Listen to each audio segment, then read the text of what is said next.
Did you know Egypt was once ruled by Black Pharaohs who terrified Rome and outbuilt the Egyptians themselves?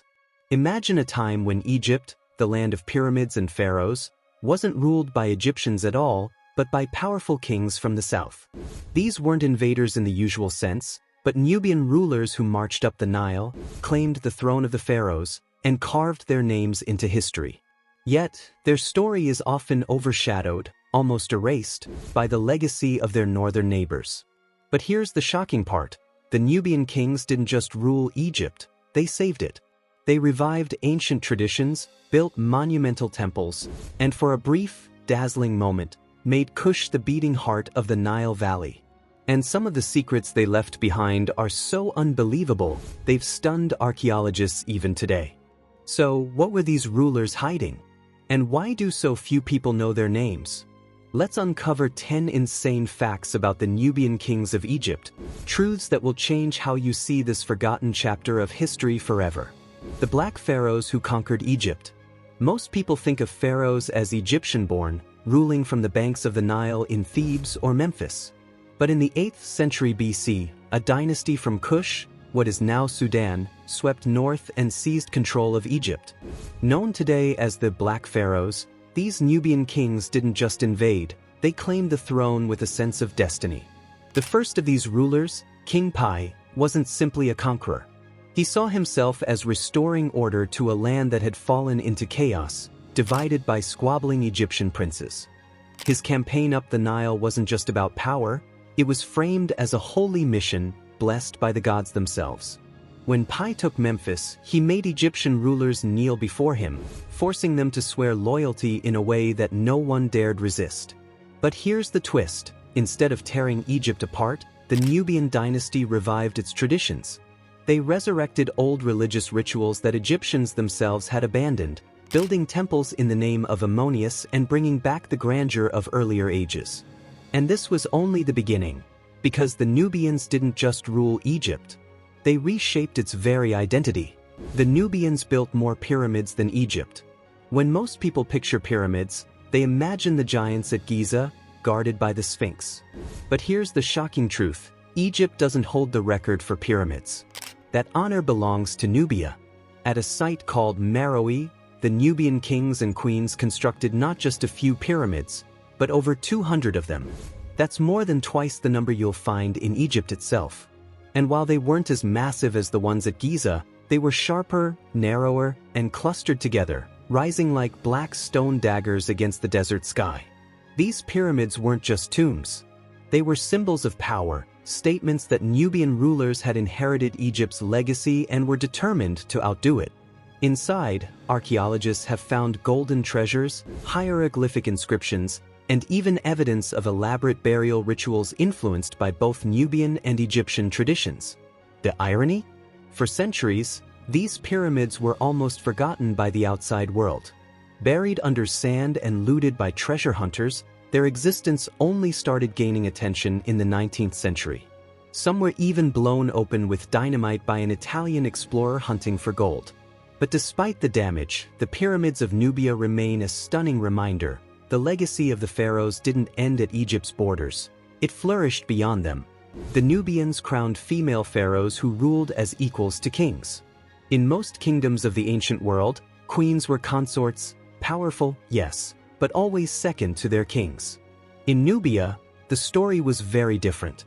The Kushite dynasty gave rise to powerful warrior queens, known as the Kandakes, or Candaces, who ruled with the same authority as male pharaohs.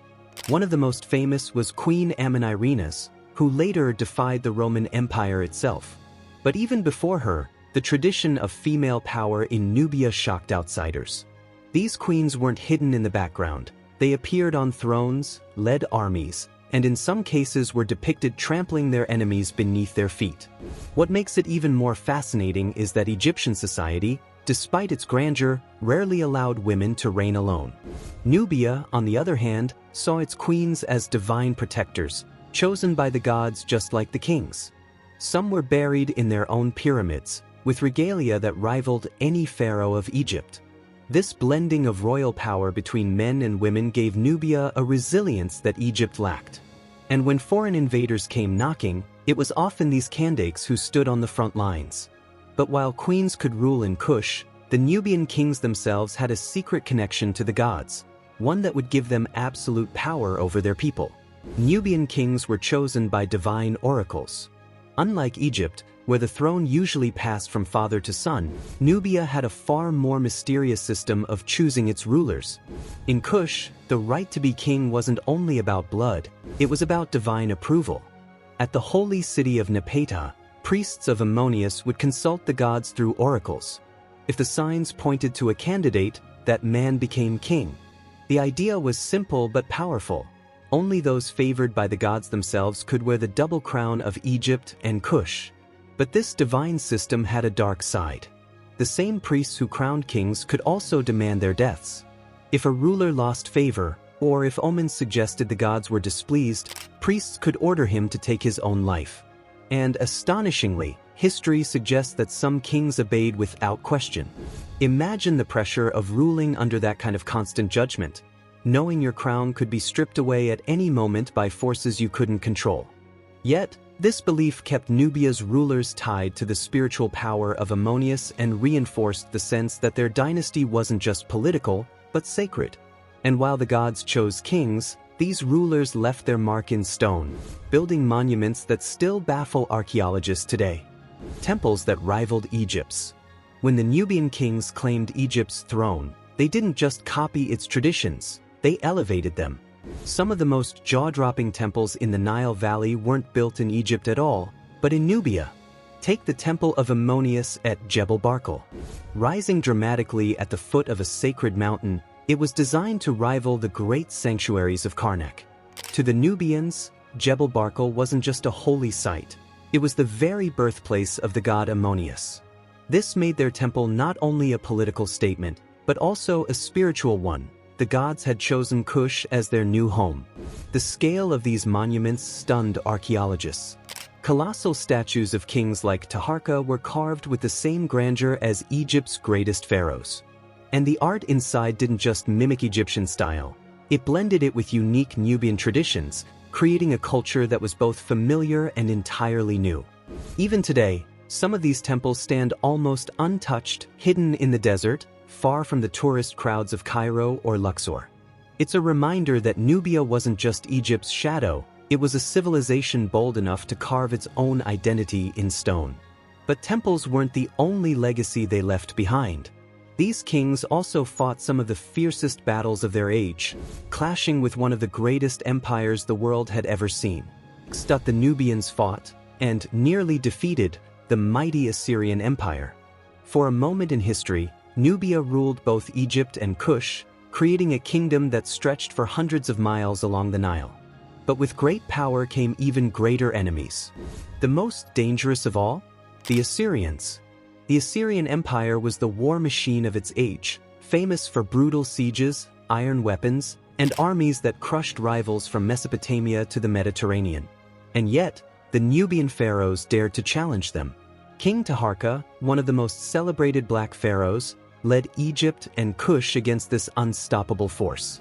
At first, he shocked the world by holding his ground. Ancient records even claim that his prayers to Ammonius brought a plague upon the Assyrian army, forcing them to retreat, a victory credited not just to strategy, but to divine intervention. But the Assyrians weren't finished. They returned with overwhelming force, unleashing destruction on Egypt and driving the Nubians back to their homeland. Still, the fact that Taharka and his successors stood toe-to-toe with one of the strongest empires in history shows just how formidable the Nubian dynasty truly was.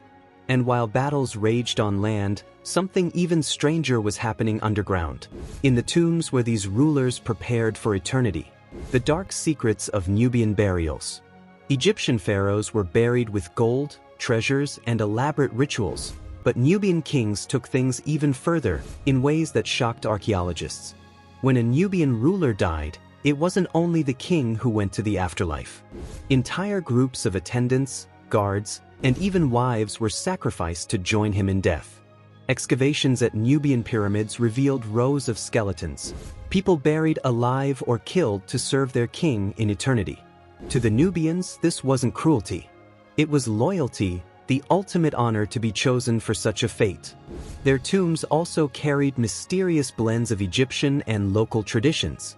Hieroglyphs adorned the walls, but alongside them were Nubian symbols of power and protection. In some cases, horses, considered sacred animals, were also buried in elaborate tombs, decorated with fine ornaments, as if they too were destined to gallop beside their kings in the afterlife. This chilling practice faded over time, replaced by symbolic offerings. But those early burials remind us of just how deeply the Nubians believed their rulers were more than men. They were divine beings whose journey to the afterlife demanded an entourage.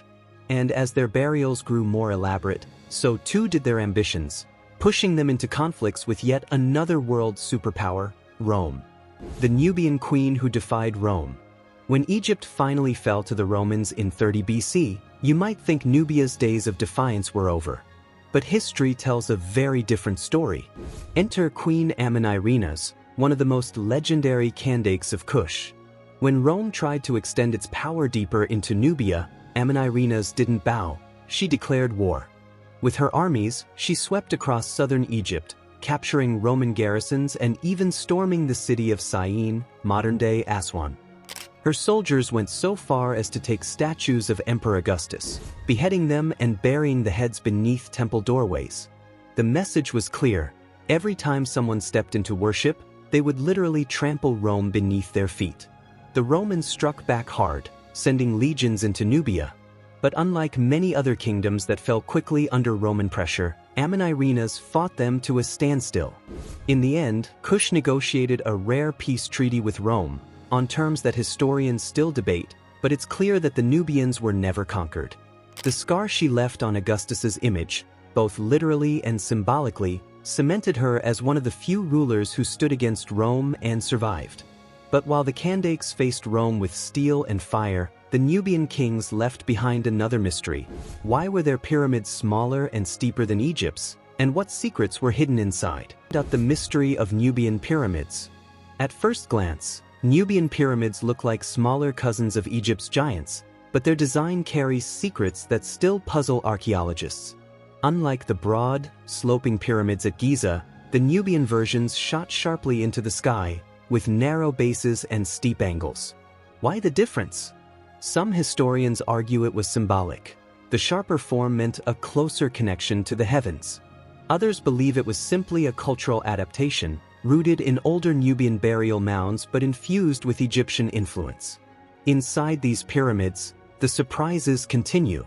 Chambers were decorated with a mix of hieroglyphs and local Kushite symbols, blending two worlds into one. In some tombs, archaeologists found golden masks, elaborate jewelry, and inscriptions that show just how powerful and wealthy these rulers were.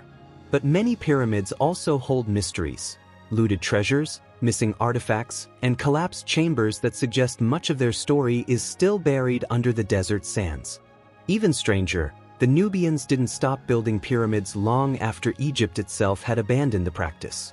While the Egyptians had turned to grand temples and hidden tombs in the Valley of the Kings, Nubian rulers kept the pyramid tradition alive, making their kingdom the last great pyramid-building culture on Earth. But their obsession with pyramids was only one part of their lasting legacy. The final chapter of their story shows how Nubian kings changed history forever, even as their names were nearly erased. The Nubian kings' legacy. Perhaps the most astonishing fact about the Nubian kings is this: they didn't just conquer Egypt, they saved it. At a time when Egypt was fractured and weak, it was the Kushite pharaohs who restored old temples, revived forgotten rituals, and reconnected the throne with the god Ammonius. Without them, entire chapters of Egyptian culture might have vanished forever. Kings like Pi and Taharka didn't just rule, they preserved. They ensured that traditions stretching back thousands of years lived on, even as Egypt itself was caught between empires. And when their dynasty finally ended, their influence still echoed in both Nubia and Egypt, shaping art, religion, and architecture long after their rule. The tragedy is that their names were nearly erased. For centuries, history books focused only on Egypt's native dynasties, treating the Kushite pharaohs as outsiders. But the truth is clear: without the Nubian kings, the story of ancient Egypt would be incomplete. Today, Their pyramids still rise from the sands of Sudan, a silent reminder that power, culture, and legacy aren't bound by borders. They belong to those bold enough to seize them. So the next time you picture a pharaoh, remember this: some of Egypt's greatest kings weren't Egyptians at all. They were Nubians, warriors, builders, visionaries, who carved their place into one of history's most legendary civilizations.